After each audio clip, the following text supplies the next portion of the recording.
إن الحمد لله نحمده ونستعينه ونستغفره ونعوذ بالله من شرور أنفسنا ومن سيئات أعمالنا من يهده الله فلا مضل له ومن يضلله فلا هادي له وأشهد أن لا إله إلا الله وحده لا شريك له وأشهد أن محمدا عبده ورسوله فإن خير الحديث كتاب الله وخير الهدي هدي محمد صلى الله عليه وسلم وشر الأمور محدثاتها وكل محدثة بدعة وكل بدعة ضلالة وكل ضلالة في النار. فأعوذ بالله السميع العليم من الشيطان الرجيم. بسم الله الرحمن الرحيم. يا أيها الذين آمنوا اتقوا الله حق تقاته ولا تموتن إلا وأنتم مسلمون. يا أيها الناس اتقوا ربكم الذي خلقكم من نفس واحدة وخلق منها زوجها وبث منهما رجالا كثيرا ونساء واتقوا الله الذي تساءلون به والأرحام إن الله كان عليكم رقيبا. يا أيها الذين آمنوا اتقوا الله وقولوا قولا سديدا يصلح لكم أعمالكم ويغفر لكم ذنوبكم ومن يطع الله ورسوله فقد فاز فوزا عظيما. رب اشرح لي صدري ويسر لي أمري واحلل عقدة من لساني يفقهوا قولي. سبحانك لا علم لنا إلا ما علمتنا إنك أنت العليم الحكيم. دینی بھائیوں، میرے اپنے بزرگوں، نوجوانوں اور حاضرین جمعہ، تمام قسم کی تعریف و توصیف، حمد و ثنا اللہ رب العالمین کے لیے ہے. درود و سلام و تمام انبیاء، خصوصاً آخر الزمان محمد صلی اللہ علیہ وسلم پر. اللہم صلی علی محمد وعلی آل محمد کما صلیت علی ابراہیم وعلی آل ابراہیم انک حمید مجید. اللہم بارک علی محمد وعلی آل محمد کما بارکت علی ابراہیم وعلی آل ابراہیم انک حمید مجید. دینی بھائیوں، آج کے اس خطبے میں انشاءاللہ اللہ کی توفیق سے جس موضوع کے حوالے سے کچھ باتیں آپ حضرات کے سامنے رکھنی ہیں، وہ موضوع ہے نوجوانوں میں انحراف کے اسباب. اللہ تعالیٰ سے دعا ہے کہ اللہ تعالیٰ مجھے حق بات کہنے، ہم سبوں کو حق بات سننے، اور وہ باتیں اگر سمجھ میں آئیں تو اللہ تعالیٰ عمل کی توفیق عطا فرمائے، آمین. دینی بھائیوں، دیکھیے، کسی بھی قوم و ملت کا نوجوان ایک قیمتی سرمایہ ہوا کرتا ہے. معاشرے اور سوسائٹی میں ایک نوجوان کو وہی فوقیت اور حیثیت حاصل ہوتی ہے جو انسانی جسم میں ریڑھ کی ہڈی کی ہوتی ہے. انسانی زندگی کا یہ عرص حیات جسے ہم جوانی کے نام سے جانتے ہیں بڑا ہی قیمتی ہوتا ہے.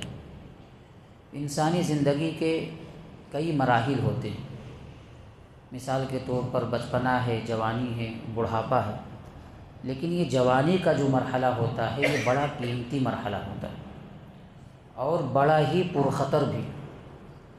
قیمتی اس لیے کہ اس مرحلے میں ایک نوجوان چاہے تو کامیابی و کامرانی کے منازل طے کر سکتا ہے، اور پرخطر اس لیے میں کہوں گا کہ ایک نوجوان کی کیفیت بے لگام گھوڑے کی سی ہوتی ہے. اگر اسے لگام نہ دیا جائے، لگام نہ کسا جائے تو وہ گھوڑا کسی بھی طرف بھٹک سکتا ہے. یہی مثال ایک نوجوان کی ہوتی ہے کہ اگر توجہ نہ دی جائے، اسے نظر انداز کر دیا جائے، اسے چھوڑ دیا جائے تو کسی بھی طرف بھٹک سکتا ہے. دراصل جوانی میں ایک نوجوان کے اندر کئی قوتیں نقطۂ عروج پر ہوتی ہیں. قوت جسمانی، قوت ارادی، قوت انفعالی، یہ ساری قوتیں نقطۂ عروج پر ہوتی ہیں. اگر ان قوتوں کو صحیح رخ دے دیا جائے، ان قوتوں کی صحیح توجیہ، صحیح ارشاد اور صحیح رہنمائی کر دی جائے تو ایک نوجوان صحیح معنوں میں جوان بن جاتا ہے، قوم و ملت کا صحیح معنوں میں خادم بن جاتا ہے. اور اگر ایک نوجوان کی ان قوتوں کو غلط رخ دے دیا جائے، ایک نوجوان کی ان قوتوں کا صحیح استعمال نہ ہو، ایک نوجوان کو چھوڑ دیا جائے، نظر انداز کر دیا جائے تو وہ خود بھی برباد ہوتا ہے اور اپنے ساتھ سماج اور معاشرے کو بھی لے کے ڈوب جاتا ہے. جوانی نام ہے جولانی کا، جوانی نام ہے سرفروشانہ زندگانی کا، جوانی نام ہے کامیابی و کامرانی کا. آئیے میں عہد نبوی کے چند جوانوں کی جھلکیاں میں آپ کو دکھاؤں کہ وہ بھی ایک نوجوان تھے، کس طرح معمولی وقت میں انہوں نے کارہائے نمایاں انجام دیے. سب سے پہلی جو مثال میں دینا چاہوں گا وہ عمر بن خطاب رضی اللہ تعالیٰ عنہ کی زندگی کے حوالے سے۔ پیارے نبی صلی اللہ علیہ وسلم نے اسلام کی سربلندی کے لیے جن دو اشخاص کے حق میں دعا کی تھی، وہ دعا اگر قبول ہوتی ہے تو ایک ایسے نوجوان کے حق میں جسے دنیا عمر بن خطاب رضی اللہ تعالیٰ عنہ کے نام سے جانتی۔ صرف ایک واقعہ میں آپ کے سامنے رکھنا چاہوں گا۔ جب مسلمان کفار سے تنگ آ جاتے ہیں، پریشان ہو جاتے ہیں اور ہجرت کا ارادہ کرتے ہیں، اس ہجرت میں عمر بن خطاب رضی اللہ تعالیٰ عنہ بھی ہوتے ہیں۔ اس ہجرت کا واقعہ میں آپ کے سامنے رکھنا چاہتا ہوں۔ علی رضی اللہ تعالیٰ عنہ بیان کرتے کہ میری رائے یہ ہے، میرا خیال یہ ہے کہ جتنے مسلمانوں نے مکہ سے مدینہ کی طرف ہجرت کی، سبوں نے چھپ چھپ کر ہجرت کی، صرف ایک نوجوان ایسا تھا جس نے اپنی ہجرت کا برملا اعلان کر دیا۔ اس نوجوان کا واقعہ بیان کرتے کہتے میری رائے یہ ہے، میرا خیال یہ ہے کہ جب وہ ہجرت کا ارادہ کرتے ہیں، خانہ کعبہ کے اندر آتے ہیں، تلوار کمر سے لٹکی ہوئی ہے، کمان کندھے پر ہے، تیر ہاتھ میں اٹھائے ہوئے ہیں، خانہ کعبہ کے اندر آتے ہیں، پہلے خانہ کعبہ کا 7 چکر لگاتے ہیں، اس کے بعد مقام ابراہیمی پر 2 رکعت نماز ادا کرتے، اس کے بعد اہل قریش کو مخاطب ہو کر فرماتے ہیں کہ جو شخص اپنی ماں کو داغ دینا چاہتا ہے، اپنے بچوں کو یتیم کرنا چاہتا ہے، اپنی بیوی کو بیوہ کرنا چاہتا ہے، وہ میری راہ میں آئے۔ مگر تاریخ گواہ ہے کوئی ایک بھی مشرک عمر بن خطاب رضی اللہ تعالیٰ عنہ کی راہ میں آنے کی جرت نہیں کرتا۔ تنہا عمر بن خطاب نوجوان ہیں، جذبہ دیکھیے، جوش ولولہ دیکھیے اور ایمانی قوت دیکھیے کہ تنہا عمر بن خطاب کوئی سامنے آنے کی جرت نہیں کرتا۔ ایک اور نوجوان، ایک ایسا نوجوان کہ جس کی تربیت ہی نبی پاک صلی اللہ علیہ وسلم کے زیر سایہ گزری ہو، ایک ایسا نوجوان کہ جس کا بچپنا ہی نبی پاک صلی اللہ علیہ وسلم کے زیر کفالت گزرا ہو، اس جوان کی جوانی کا کیا کہنا۔ میری مراد علی بن ابی طالب رضی اللہ تعالیٰ عنہ۔ جب اللہ کے نبی صلی اللہ علیہ وسلم ہجرت کا ارادہ کرتے تو کہتے علی آج کی رات تم کو میرے بستر پر سونا ہوگا، آج کی رات تم کو میرے بستر پر سونا ہوگا، اور اس کے بعد مکہ والوں کی امانتیں واپس کر کے مدینہ کی طرف ہجرت کرنا ہوگا۔ قربان جائیے اس نوجوان کی ہمت، جوش ولولے اور جذبے پر کہ لب کو جنبش نہیں کرتے کہ آپ کے بستر پر سونے کا مطلب ہے موت کو دعوت دینا، ایک ایسا بستر جو کل تک مقتل میں تبدیل ہو سکتا۔ علی رضی اللہ تعالیٰ عنہ بے خوف و بے باک اور نڈر ہو کر سو جاتے ہیں، اس کے بعد مکہ والوں کی امانتیں واپس کر کے مدینہ ہجرت کرتے۔ ایک اور نوجوان جعفر طیار رضی اللہ تعالیٰ عنہ، جب مسلمان پریشان ہو جاتے ہیں اور حبشہ کی طرف ہجرت کرتے ہیں، اس ہجرت میں جعفر طیار رضی اللہ تعالیٰ عنہ بھی ہوتے ہیں۔ یہ مسلمان وہاں امن و امان کے لیے جاتے ہیں، لیکن پیچھے کفار کے لیڈران بھی پہنچتے ہیں اور وہاں بادشاہ سے کہتے ہیں کہ بادشاہ یہ ہمارے بھگیڑو ہیں، ہمارے حوالے کر دو۔ بادشاہ نجاشی دعوت دیتا ہے، کوئی تقریر کر سکتا ہے، کوئی حجت تمام کر سکتا ہے، کوئی جواب دے سکتا ہے۔ 22-23 سال کا نوجوان جعفر طیار رضی اللہ تعالیٰ عنہ اتنی ولولہ انگیز تقریر کرتے ہیں، دربار حبشہ میں یہ تقریر اتنی متاثر ہوتی ہے کہ بادشاہ مسلمانوں کو کفار کے حوالے کرنے سے صاف طور پر انکار کر دیتا ہے۔ تو ولولہ، ہمت، عزم، حوصلہ، یہ سبھی نام ہے جوانی کے۔ اور کسی نے کہا تھا کہ ابھرے تو دریا بکھرے تو طوفان، ابھرے تو دریا بکھرے تو طوفان، چٹکے تو گنچاں لرزے تو شبنم، یہ سبھی نام ہیں جوانی کے میرے بھائیوں۔ لیکن آج ضرورت اس بات کی ہے کہ ہم دیکھیں، غور کریں وہ اسباب و عوامل کیا ہیں جس کی بنیاد پر آج سماج کے نوجوان بے راہ روی کے شکار ہو رہے ہیں۔ وہ نوجوان کہ جنہوں نے ماضی میں انقلاب برپا کیا، اور ماضی کی تاریخ بھی جن کی وجہ سے آج بھی اگر انقلاب آ سکتا تو ان نوجوانوں کے ذریعے، کچھ اصلاح کا کام ہو سکتا ہے ان نوجوانوں کے ذریعے۔ وہ نوجوان جو سماج کا معمار ہیں، ایک اٹوٹ حصہ ہیں، اور کل یہ مستقبل ہیں ہمارا۔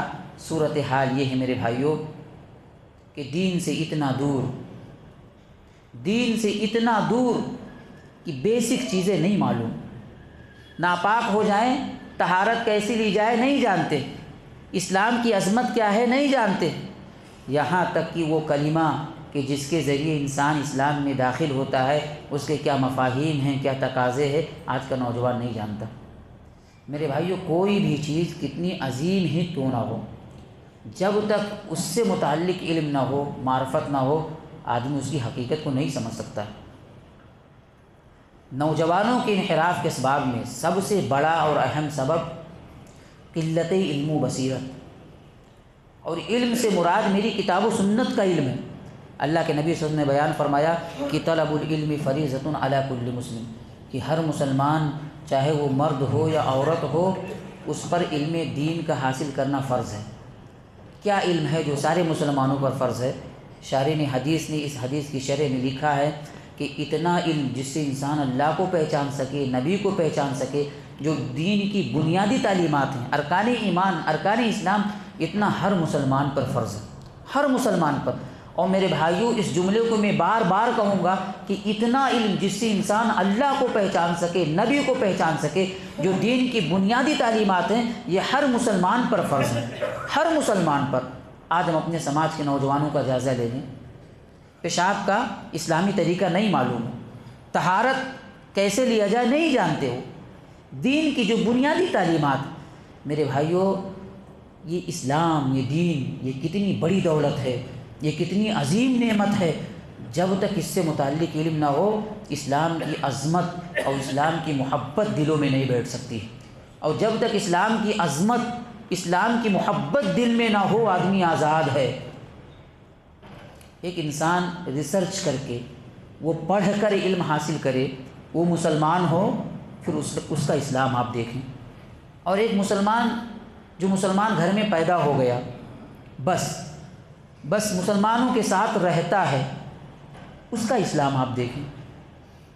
جب علم، کوئی ایک انسان نہیں جانتا کہ سونا کیا چیز ہے، اس کے ہاتھ پر آپ سونا رکھ دیں، یہ سونا مٹی کا ڈھیر ہے۔ یہ اسلام، یہ کتنی بڑی نعمت ہے، کتنی عظیم دولت ہے، جب تک اس سے متعلق علم نہ ہو، اس کی عظمت دل میں نہیں بیٹھ سکتی۔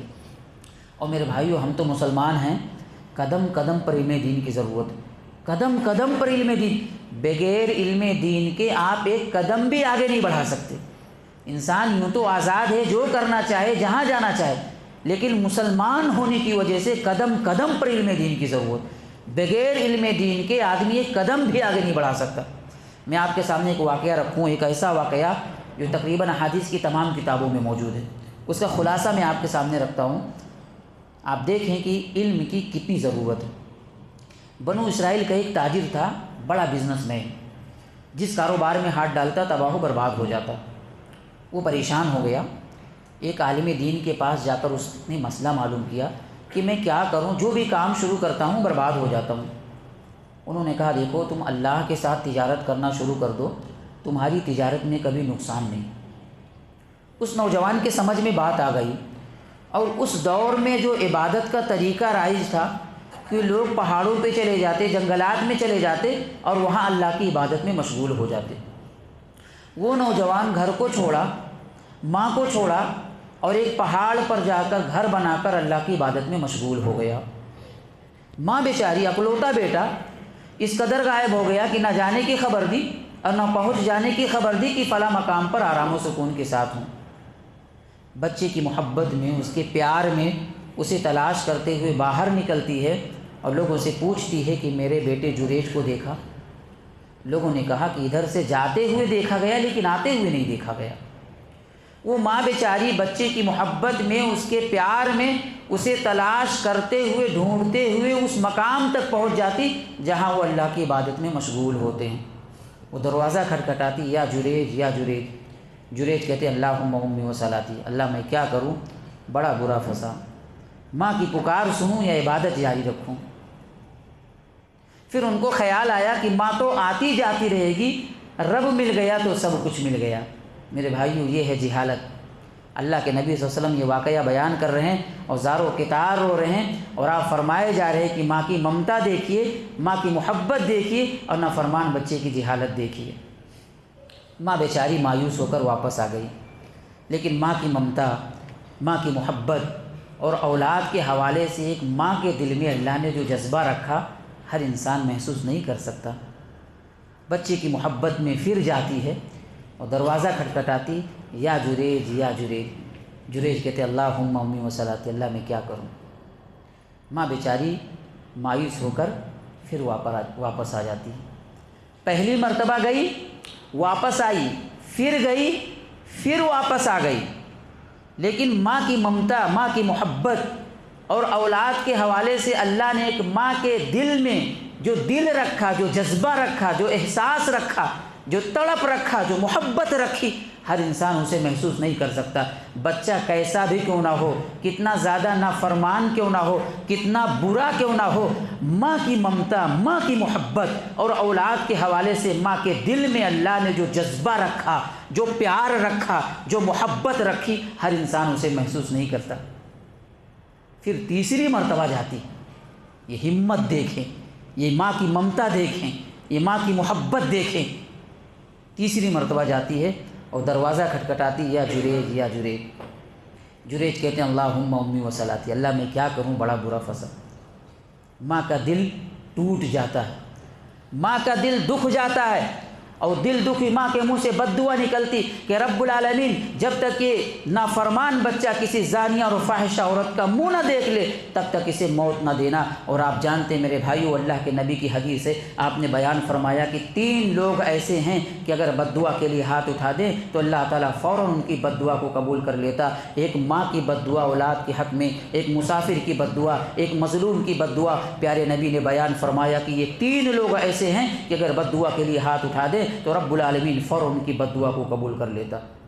ماں کی بد دعا کا نتیجہ کہ ایک زانیہ اور فاحشہ عورت کے ساتھ منسوب کیے گئے۔ سارے لوگوں نے دیکھا یہ تو بڑا برا انسان ہے، ہم اسے اچھا سمجھ رہے تھے، یہ تو بڑا برا انسان ہے۔ بادشاہ وقت کو خبر ملتی ہے، وہ کہتا ہے کہ مکان گرا دیا جائے اور گھسیٹتے ہوئے میرے دربار میں لایا جائے۔ میرے بھائیوں، ایک بڑا لمبا واقعہ ہے، ایک بڑا لمبا واقعہ ہے۔ وہ منسوب کیے گئے، ماں کی بد دعا کا نتیجہ میرے بھائیوں منسوب کیے گئے، برے نہیں تھے، برے نہیں تھے۔ وہ بچہ گود میں بول پڑا کہ نہیں میرا باپ فلاں ہے، لیکن کہنا مقصود یہ ہے میرے بھائیوں، بادشاہ وقت بھی بعد میں سونے کا گھر بنانے کی بات کرتا ہے، لیکن کہنا مقصود یہ ہے کہ اللہ کے نبی صلی اللہ علیہ وسلم یہ واقعہ بیان کر رہے ہیں، آپ زاروں کے تار رو رہے ہیں اور آپ کی داڑھیاں آنسوؤں سے تر ہو گئی، اور آپ فرمائے جا رہے کہ واللہ لو کان جریج فقیہا، کہ اللہ کی قسم اگر جریج فقیہ ہوتا، شریعت کا جانکار ہوتا، اس کے پاس علم ہوتا، تو اسے یہ مسئلہ معلوم ہوتا کہ ماں کی عظمت کیا ہے، ماں کا مقام کیا ہے، اور نفلی عبادت کی حیثیت کیا ہے۔ نفلی عبادت آدمی کبھی بھی کر سکتا ہے، نفلی عبادت نفلی ہے، ماں کی خدمت، ماں کی پکار سننا واجب اور ضروری ہے۔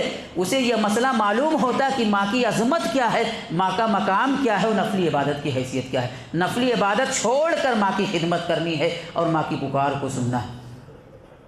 میرے بھائیوں، ہم آزاد نہیں ہیں، ہم مسلمان ہیں، قدم قدم پر علم دین کی ضرورت۔ بغیر علم دین کے آپ ایک قدم بھی آگے نہیں بڑھا سکتے۔ اور علم دین کے حوالے سے ایک اہم بات دیکھیں، صحیح بخاری کے اندر ایک موقوفاً ایک روایت آتی ہے، ان ھذا العلم دین فانظروا امن تأخذون دینکم، کہ یہ علم دین ہے، لہذا اسے سیکھنے سے پہلے دیکھو کس سے سیکھ رہے ہو، اس کے پاس موجود علم کیسا ہے، اس کا منہج کیسا ہے، اس کا عقیدہ کیسا ہے۔ کتنے نوجوان ایسے میرے بھائیوں، وہ گوگل اور انٹرنیٹ سے علم تلاش کرتے ہیں، گوگل اور انٹرنیٹ سے علم تلاش کرتے میرے بھائیوں، جہاں دنیا بھر کی غلاظتیں موجود ہیں۔ اتھینٹک علم حاصل کرنا میرے بھائیوں، ان ھذا العلم دین فانظروا امن تأخذون دینکم۔ کتنے نوجوان ایسے ہیں، یہاں وہاں، کوئی مرزا صاحب کے پیچھے بھاگ رہا ہے تو کوئی کسی کے پیچھے بھاگ رہا ہے، کوئی کسی کو فالو کر رہا ہے۔ میرے بھائیوں، دین کا علم، کتاب و سنت کا علم، یہ آپ کو پراپر طریقے سے حاصل کرنا ہے، علماء کی نگرانی میں رہ کر حاصل کرنا ہے، علماء سے جڑ کر آپ کو رہنا میرے بھائیوں، کہ ہر شخص جہاں سے تہاں سے چاہے وہ علم حاصل کرنے، وہ لوگ اپنا عقیدہ، اپنا منہج، اپنی فکر کو آپ کے سامنے پیش کریں گے، اس انداز میں پیش کریں گے آپ کو احساس بھی نہیں ہوگا، آپ شکار ہو جائیں گے۔ ابھی کچھ دن پہلے ایک نوجوان ہمارے یہاں کا، وہ یہودی ہو گیا، اس کا نکاح میں نے خود پڑھایا تھا۔ نوجوان، پڑھا لکھا نوجوان، گوگل پہ پڑھتے پڑھتے وہ اتنا آگے نکل گیا کہ وہ یہودی ہو گیا۔ ایک جماعت کے بہت بڑے دائی، ان کی بیٹی دہریہ ہو گئی میرے بھائیوں۔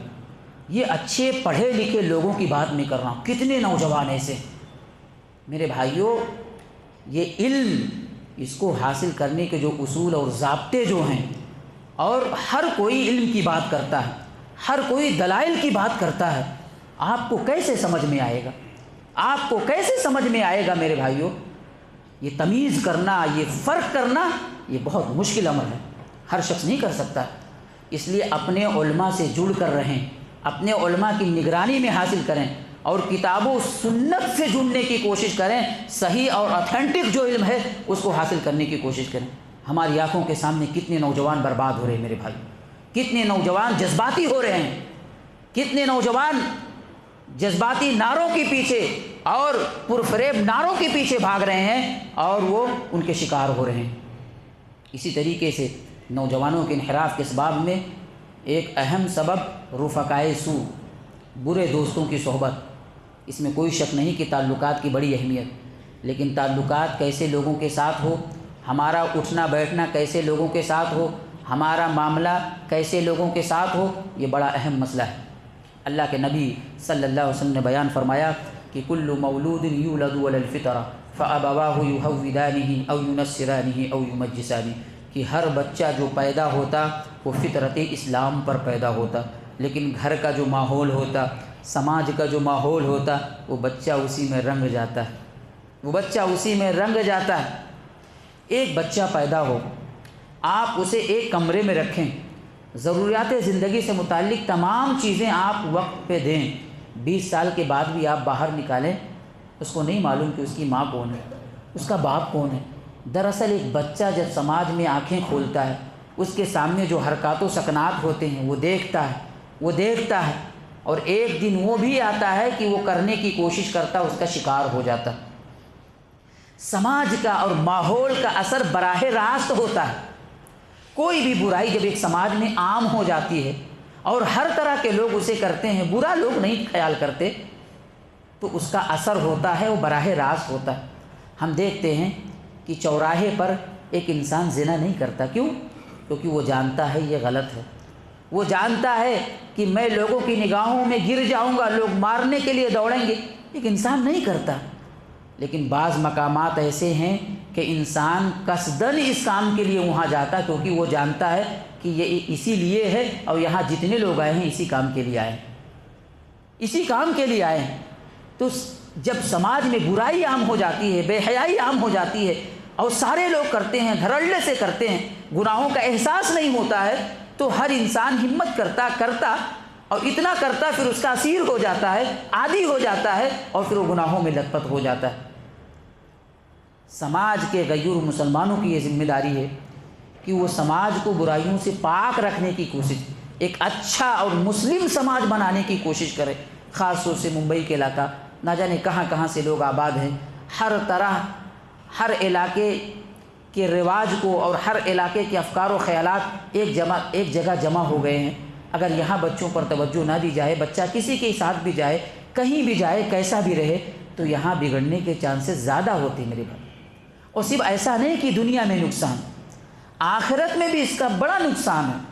سورہ صافات کے اندر اللہ نے بیان فرمایا کہ فَأَقْبَلَ بَعْضُهُمْ عَلَىٰ بَعْضٍ يَتَسَاءَلُونَ قَالَ قَائِلٌ مِّنْهُمْ إِنِّي كَانَ لِي قَرِينٌ۔ اللہ تعالیٰ نے بیان فرمایا کہ کل قیامت کے دن جب فیصلہ کر دیا جائے گا، جنتی جنت میں ہوں گے، جہنمی جہنم میں ہوں گے، فَأَقْبَلَ بَعْضُهُمْ عَلَىٰ بَعْضٍ يَتَسَاءَلُونَ، جنتی جنت میں بیٹھے ہوں گے، باہم گفتگو کر رہے ہوں گے، قَالَ قَائِلٌ مِّنْهُمْ إِنِّي كَانَ لِي قَرِينٌ، اتنے میں ایک کہنے والا کہے گا کہ دنیا میں میرا ایک دوست تھا، ایک ساتھی تھا، وہ بہکی بہکی باتیں کیا کرتا تھا، وہ کہتا تھا ارے بے وقوف، یہ دنیا مستی کی دنیا ہے، یہ عیش و آرام کی دنیا ہے، یہ مزے کی دنیا ہے، ارے مزے کر لے، مستی کر لے، ارے کیا مر جائیں گے، مٹی ہو جائیں گے، سڑ گل جائیں گے، دوبارہ اٹھایا جائے گا، یہ تو فرسودہ خیال ہے، یہ کیسی باتیں کر رہا ہے، مستی کی دنیا ہے، مستی کر لے۔ وہ اس طرح کی باتیں کیا کرتا تھا، آج وہ نظر نہیں آ رہا، وہ نظر نہیں آ رہا۔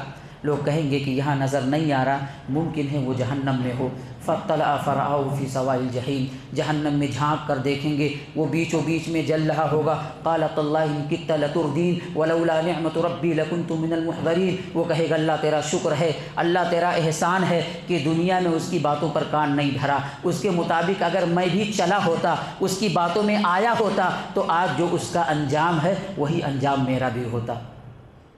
اسی طریقے سے میرے بھائیوں، نوجوانوں کے انحراف کے اسباب میں ایک بڑا اور اہم سبب ناقص تربیت ہے۔ والدین کو، ذمہ داروں کو یہ بات معلوم ہونی چاہیے کہ یہ اولاد یہ ہمارے پاس امانت ہیں، یہ نعمت ہیں، اور یہ بہت بڑی امانت ہیں، یہ اتنی بڑی امانت ہیں، اتنی بڑی ذمہ داری ہیں کہ آپ سوچ نہیں سکتے۔ بلکہ میں بلا مبالغہ یہ کہہ سکتا ہوں کہ دنیا میں سب سے بڑی ذمہ داری، اور آج کے اس فتنوں کے دور میں بطور خاص آپ کے کاندھوں پر اگر سب سے بڑی ذمہ داری کوئی ہو سکتی ہے تو بچوں کی حفاظت، ان کی تربیت کی ذمہ داری، اور جتنی بڑی یہ ذمہ داری ہے اتنی ہی زیادہ لاپرواہی۔ کتنے لوگ ایسے ہیں صبح گھر سے نکلے، رات میں آئے، دن بھر بچہ کہاں رہا کوئی پرواہ نہیں۔ کتنے لوگ ایسے ہیں مہینہ گزر جاتا، سال گزر جاتا، ایک مرتبہ بھی بچی کے پاس نہیں بیٹھتے کہ بچی کیا پڑھ رہی ہے، کہاں آ رہی ہے، کہاں جا رہی ہے، وہ کیا کر رہی ہے، نہیں پرواہ۔ بس دنیا میں مست ہیں، دنیا کے پیچھے بھاگنا، بس دنیا کمانا، کاروبار میں خوب آگے نکل گئے، ایک دوسرے سے آگے بڑھنا، ٹاپ لیول پر نظر آئیں گے ہم۔ لیکن بچوں کی تربیت کے حوالے سے اگر دیکھیں، اور بہت زیادہ اگر احساس پیدا ہوا تو ایک مولوی صاحب کو اٹھا کر ٹیوشن لگا دیا کہ بس وہ عربی پڑھاتے رہے، اس سے زیادہ کچھ نہیں۔ میرے بھائیوں، ایک عالم کی نہیں، بحیثیت باپ کے یہ ہماری ذمہ داری ہے کہ اپنے بچوں کی تربیت کریں، یہ ہماری ذمہ داری ہے کہ اپنے بچوں کو وقت دیں، یہ ہماری ذمہ داری ہے کہ اپنے بچوں کی نگرانی کریں، یہ ہماری ذمہ داری ہے کہ ہم اپنے بچوں کا جائزہ لیں کہ وہ کیا پڑھ رہے ہیں، کہاں آ رہے اور کہاں جا رہے ہیں۔ سب سے بڑی ذمہ داری اس فتنوں کے دور میں اگر سب سے بڑی ذمہ داری ہماری کوئی ہو سکتی ہے تو بچوں کی تربیت، بچوں کی نگرانی میرے بھائی، اور جتنی بڑی ذمہ داری اتنی زیادہ لاپرواہی۔ میں آپ سارے لوگ سوچیں، یہ اتنی بڑی ذمہ داری کے حوالے سے کتنے فکر مند ہیں، کتنے حساس ہیں، یا ہم نے کیا پلان کیا ہے، کیا کر رہے ہیں، ہمارے بچے کہاں جا رہے ہیں، کتنی فکر ہے۔ کوئی فکر نہیں میرے بھائیوں، کوئی فکر نہیں، بس دنیا کمانے میں مست ہیں۔ صبح گھر سے نکلے، رات میں آئے، دن بھر بچہ کہاں رہا، ہماری بچی کہاں رہی، کوئی پرواہ نہیں۔ اور موبائل سیل فون دے کر اپنی بچوں کی زندگی کو مزید اجیرن کر دیا۔ آج لاڈ پیار میں آ کر اپنی نوجوان بچیوں کو بھی موبائل دے دیا، لیکن کبھی جاننے کی کوشش کی کہ واٹس ایپ یا فیس بک اور ٹویٹر کی شکل میں کس سے رابطہ کرتے، کہاں آتے، کہاں جاتے، یہ کیا کر رہے ہیں، کوئی پرواہ نہیں میرے بھائیوں، کوئی پرواہ نہیں۔ یہ بچوں کی تربیت یہ بہت بڑی ذمہ داری میرے بھائیوں، یہ بہت بڑی ذمہ داری۔ اللہ کی پناہ میرے بھائیوں، کتنے مسلمان ایسے ہیں کہ اگر ذرا احساس بھی ہوتا ہے، زیادہ سے زیادہ وہ کیا کرتے، بس زیادہ سے زیادہ کہیں ٹیوشن لگا دیتے ہیں کہ مولوی صاحب آ کر 500 روپے میں ہمارے بچے کو قرآن سکھا دیں گے۔ ارے قرآن بھی صحیح سے پڑھنا نہیں آتا، ترجمہ تو جانے دیں، اذکار، دعائیں، نماز، احکام، مسائل تو جانے دیں، صحیح سے قرآن بھی پڑھنا نہیں آتا۔ کتنے نوجوان ایسے میرے بھائی، یہ بہت بڑی ذمہ داری ہے۔ یاد رکھیے، جس طرح ہمارے بچے نیک اور صالح ہوں گے، ہمارے مرنے کے بعد وہ ہمارے لیے صدقے جاریہ ہوں گے، اسی طرح اگر ہم نے لاپرواہی کی، ہمارے بچے اگر برے نکلے، نافرمان نکلے، ظالم نکلے، تو یاد رکھیے مرنے کے بعد بھی یہ ہمارا پیچھا نہیں چھوڑیں گے۔ جس طرح اگر وہ نیک اور صالح ہوں گے، ہمارے لیے صدقے جاریہ ہوں گے، اسی طرح اگر وہ برے نکلے تو ہمارے مرنے کے بعد ان کی برائی کا صلہ ہم کو ملتا رہے گا۔ یہ بہت بڑی ذمہ داری میرے بھائیوں، بہت بڑی ذمہ داری۔ کتنے نوجوان ہمارے گھروں کے ہیں، دن رات لکھوں کی طرح گھومتے، کچھ بھی کرتے میرے بھائیوں۔ کتنے، اب تو ہم اتنے بے حس ہو چکے ہیں کہ ہمارے بچے بچیوں کو بھگا رہے ہیں، کیا کیا کر رہے ہیں ہمیں احساس بھی نہیں ہوتا۔ ایک دور تھا اگر کسی کی بچی بھاگ جائے، کسی کا بچہ بھاگ جائے، یا کوئی غلط کام کر لے تو انسان کا سر جھک جاتا، شرمندہ ہوتا. آج انسان شرمندہ بھی نہیں ہو رہا ہے، شرمندہ بھی نہیں ہو رہا میرے بھائیوں. یہ برائیاں، یہ گناہ، یہ جرائم اتنے عام ہو چکے ہیں میرے بھائیوں. اللہ واسطے اس ذمہ داری کا احساس کریں، آپ اس ذمہ داری کا احساس کریں. دنیا کم کمائیں چلے گا، دنیا کم کمائے چلے گا میرے بھائیوں، لیکن بچوں کی تربیت کی کوشش کریں، آپ بچوں کی نگرانی کریں، آپ ان کو وقت دیں، ان کے ساتھ آپ بیٹھیں، دیکھیں وہ کیا پڑھ رہے ہیں، ان کا لیول کیا ہے، ان کو آپ سمجھائیں، ان کو آپ مسجد سے جوڑیں، ان کو آپ علماء سے جوڑیں میرے بھائیوں. آپ بتائیں کہ ہم بچوں کے آرام و سکون کی خاطر سب کچھ کرنے کے لیے تیار ہیں، حلال و حرام کی تمیز بھی کھونے کے لیے تیار ہیں، رات دن محنت کرنے کے لیے تیار ہیں، رات کو رات نہیں سمجھتے، دن کو دن نہیں سمجھتے، اتنی محنت کرنے کے لیے تیار ہیں. آپ بتائیں ہمارے یہی بچے جن کے لیے آج ہم سب کچھ کرنے کے لیے تیار ہیں، ان کے آرام و سکون کی خاطر، ان کو راحت پہنچانے کی خاطر، ایک اچھی لائف و زندگی دینے کی خاطر سب کچھ کرنے کے لیے تیار ہیں، کل یہی ہمارے بچے ہماری آنکھوں کے سامنے جہنم میں جلائے جائیں گے، جہنم میں جھونک دیے جائیں گے، ہم برداشت کر پائیں گے؟ ہم برداشت کر پائیں گے؟ کتنا بڑا کلیجہ میرے بھائیوں، کتنا بڑا ہمارا جگر. ہم سب کو مرنا ہے.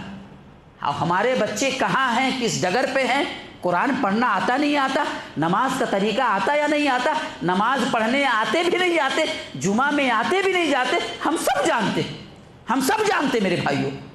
ہم سب یہ احساس کریں کہ آج بچہ ذرا بیمار ہو تڑپ اٹھتے ہیں، بچے کو ذرا پریشانی ہو تڑپ اٹھتے ہیں، سب کچھ کرنے کے لیے بچوں کے لیے تیار ہے میرے بھائیوں. یہ ہمارے بچے نافرمانی کی وجہ سے اور منمانی زندگی کی وجہ سے کل یہ جہنم میں جلا جائیں گے، برداشت کر پائیں؟ نہیں کر پائیں گے میرے بھائیوں، نہیں کر پائیں گے. اگر اس حوالے سے ہم نے نافرمانی اور ہم نے لاپرواہی کی ہے تو ہم کو ہوش کے ناخن لینے کی ضرورت ہے. اسی طریقے سے نوجوانوں کے انحراف کے اسباب میں ایک بڑا اور اہم سبب خواہشات نفس کی پیروی، اور یہ اتنا بڑا اور اہم سبب کہ میں سمجھتا ہوں کہ سماج کا ہر طبقہ، چاہے نوجوانوں کا ہو، چاہے بزرگوں کا ہو، چاہے خواتین کا ہو، چاہے بچوں کا ہو، سماج کا ہر طبقہ آج خواہشات نفس کی پیروی میں مبتلا.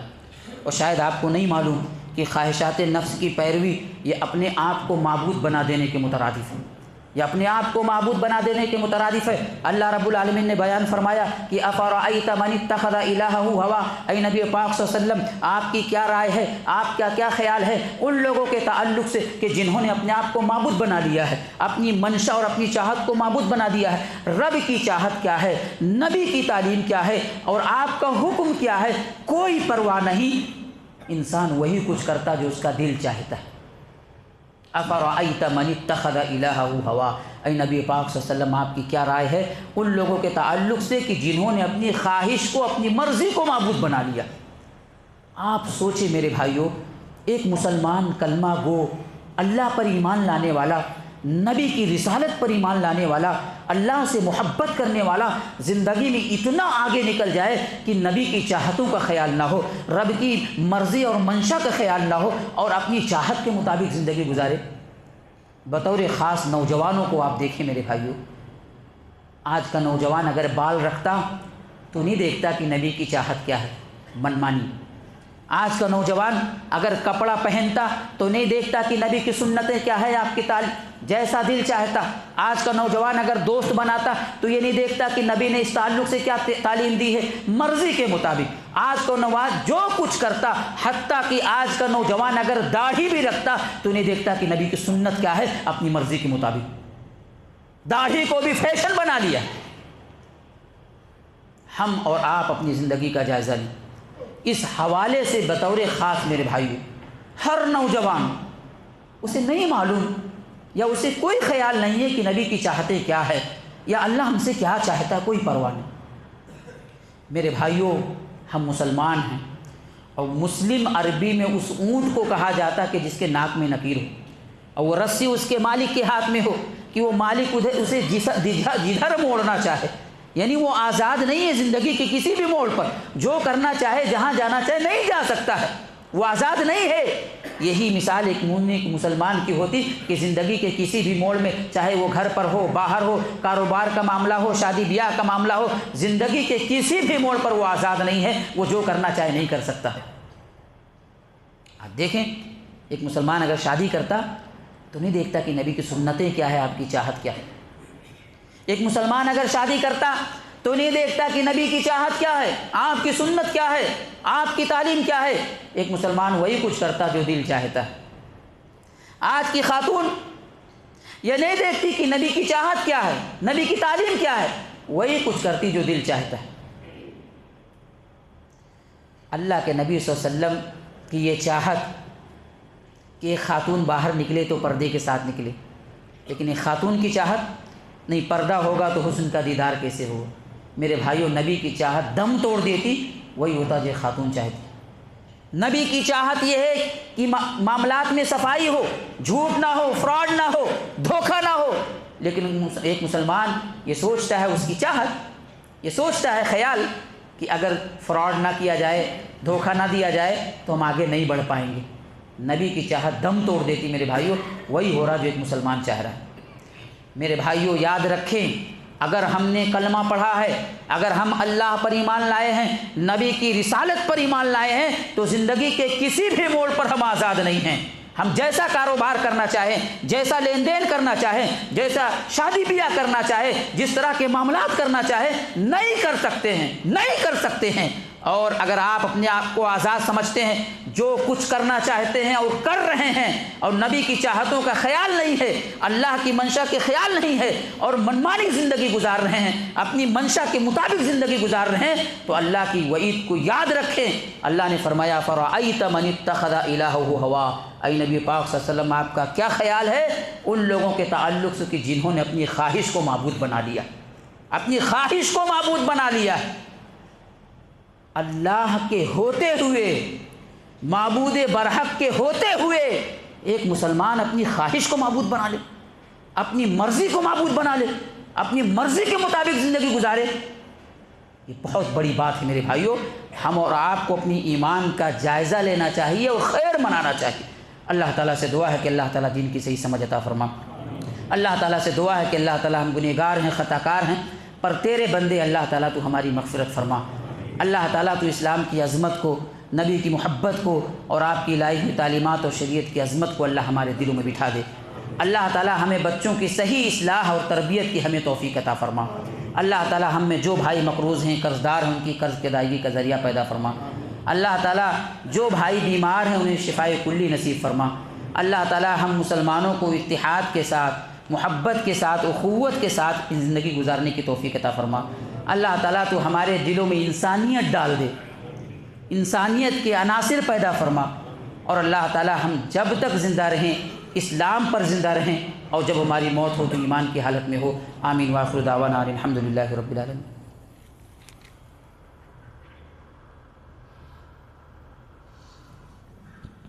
ان الحمد للہ نحمده ونستعینه ونستغفره ونعوذ باللہ من شرور انفسنا ومن سیئات اعمالنا، من يهده الله فلا مضل له ومن يضلله فلا هادي له، واشهد ان لا اله الا الله وحده لا شريك له